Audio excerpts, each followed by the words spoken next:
strike of a judge's gavel, she could put an end to the nightmare of the past year. Eventually, she would forget she'd ever met Ian Randall. Alan Harris, Cecilia's attorney, entered the foyer outside the Kitsap County courtroom. She watched as he glanced around until he saw her.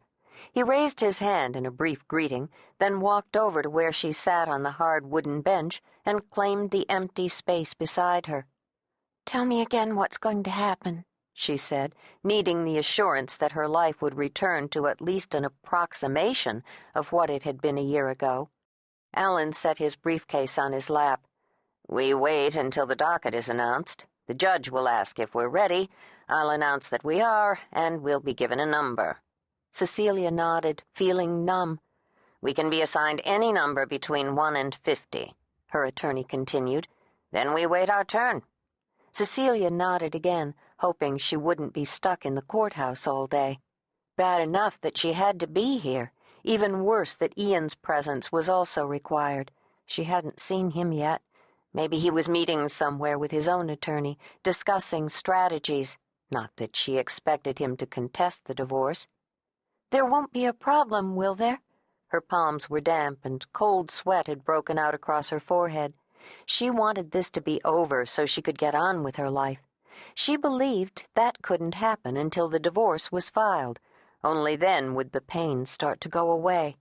"I can't see that there'll be any hang-ups, especially since you've agreed to divide all the debts." He frowned slightly. "Despite that prenuptial agreement you signed." A flu-like feeling attacked Cecilia's stomach, and she clutched her purse tightly against her. Soon, she reminded herself, soon she could walk out these doors into a new life.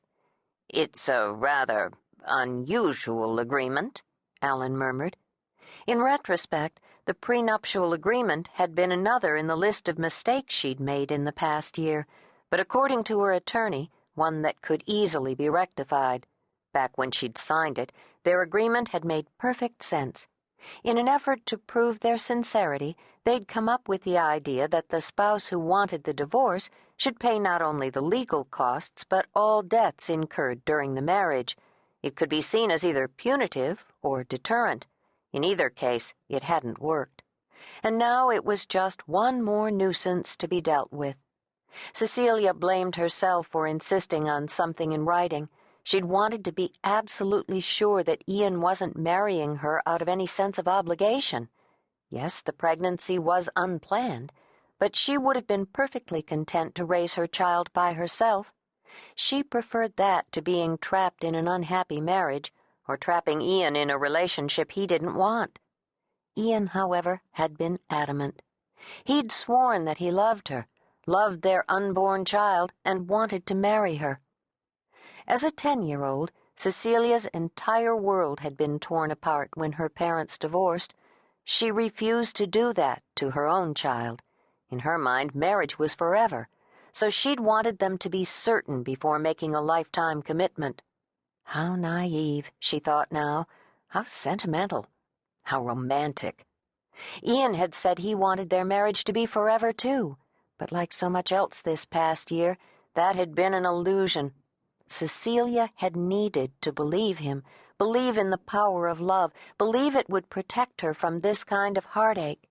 In the end, blinded by the prospect of a husband who seemed totally committed to her, and by the hope of a happy ever-after kind of life, Cecilia had acquiesced to the marriage, with one stipulation, the agreement.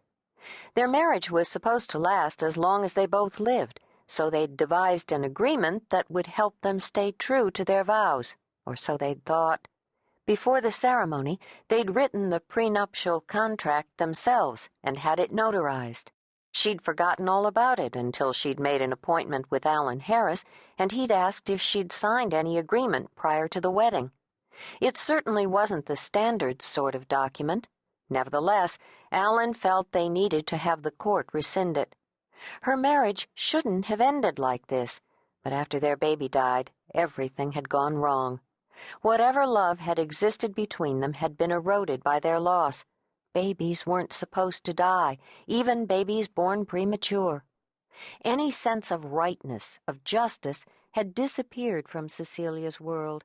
The marriage that was meant to sustain